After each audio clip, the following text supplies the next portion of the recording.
what I told you last night. I thought the defense played outstanding in taking the football away, creating turnovers. I thought the offense, for the most part, took advantage of those turnovers, got into a little bit of a flow. Special teams covered well. We missed a kick, but they covered well, and they did a good job.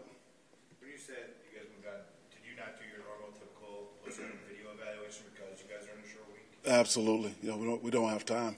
We leave Wednesday morning going to Dallas, so we got to get on the Cowboys right away. We started last night. What are some of the challenges to having? I mean, every team kind of gets these short weeks now. Yeah. Because of Thursday Night Football. What are the challenges in doing it? How do you condense a week's worth of practice? You have to make sure you don't do too much on a short week like this. And the plays that go in, they better be the ones that count, because you want to make sure you have enough bullets when you go out to play on Thursday night. And that's the most challenging part. It's really doing too much. But just a film study, we did some of that over the bye week, but the Cowboys have played a couple games since then, just catching up on the film and comparing their personnel to ours, just trying to find the matchups that we want, things like that. It's a lot of film studies, what it is. And so you don't have time to go back and evaluate and grade this game. I mean, that's half a day that it takes for us to do that. And so we'll do that this following weekend. From a player standpoint, is it as much a mental challenge as a physical one? I think from a player standpoint, it's probably more mental. Probably more physical than mental. It's going to be a lot of carryover. Concepts that you didn't use last week may carry over to this week if they fit. You mentioned the physical part of it. How important is recovery when you got to get ready for a Thursday game, and they're usually letting their bodies rest and getting ready for Sunday? I think that's the most important part of this week is the recovery part. We have to do everything we can to help these men recover, get back on their feet, so they can go play with the energy and passion that we need them to play with. There's been a lot of talk about the Thursday games from some of the players, a lot of the veteran players that want to see these games go away, feel like they're shortening their careers, that they're hazardous in terms of the injuries. What are your thoughts on that? Well, the key word you said was veteran players. They need more time to recover. Young guys, I don't think they care less. They just want to play on Thursday nights. Everybody's watching. But a lot of veterans, they would like to have more time to recover. I can see both sides of the story. NFL wants to promote the league. It's a great time to promote the league, and they should. But some guys don't agree with it. But it really doesn't matter what we think, because at 3:05 Central Time, we're kicking off. So somebody's going to win, somebody's going to lose. Have you ever played a Thanksgiving Day game, and can you talk about just kind of the specialness of playing? In Denver, we played the Cowboys. I had an opportunity to play on Thanksgiving Day. And, playing in 2 Super Bowls in Denver and playing on Thanksgiving Day in Dallas, it may be the second largest game in the league, other than playing in the Super Bowl. So it really is an honor to play, that game. Anthony, how are the guys that were out Sunday? Is there enough time for a Hayes Blard or a Barksdale or Chris McCain to be ready this week, or are you not that optimistic? The challenge for those guys that were out last week is you don't get to see them full speed this week. So you kind of have to rely on what you saw last week and where you project them to be this week. But that's a challenge. We will not have a full speed practice this week. Everything will be jogged through, then a little glide and stride as we get closer to game day, and that's about it.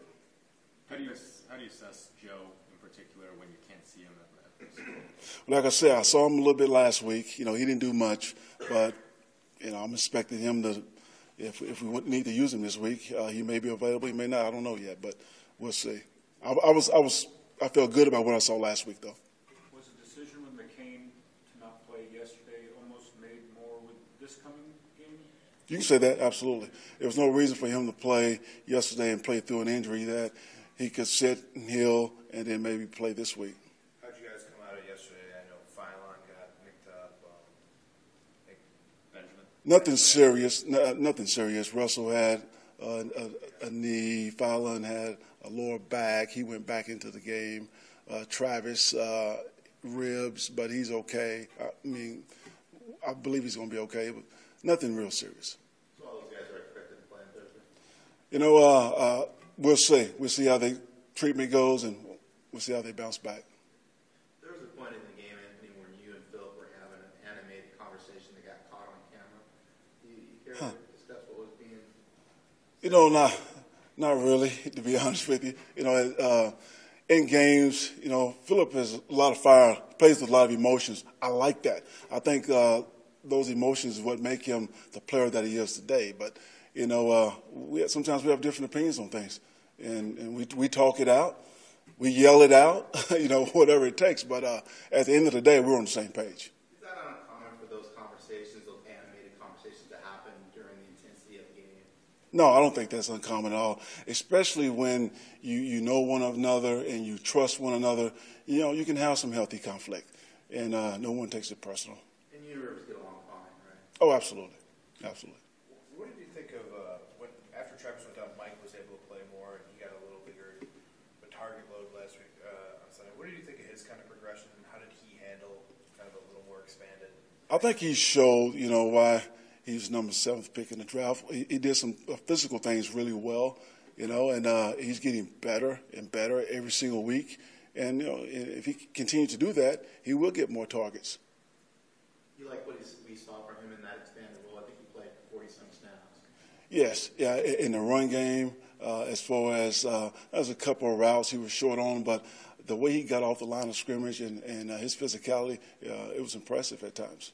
You're putting those reps for him because he hasn't played a whole lot. To be able in that situation where there's, you know, the game's already out of hand, it's kind of already been decided. You can just kind of get him in there and let him play. Yes, and he was going to play a lot anyway. Yeah. Yeah. So there was one of the you said he was short on routes. I think he caught a third down pass about a yard in front of the marker. You talked to him after that play. Yes. Just want to get him to come off the line of scrimmage, you know, putting a fear of God in these DBs like he's going to run by them to create more separation so that he could get the distance for the first down. And that's the thing that young receivers have to learn in this league because sometimes they get jammed at the line and lose patience and they pull up too soon. Coach, you mentioned moving on to Dallas on a short week. They were obviously on last night. Did you watch the game or were you watching with a different kind of? You know what? I think I saw like the fourth quarter of the game, and it really wasn't close at that time, so I didn't watch much of it. All right. Thanks, Coach. Okay.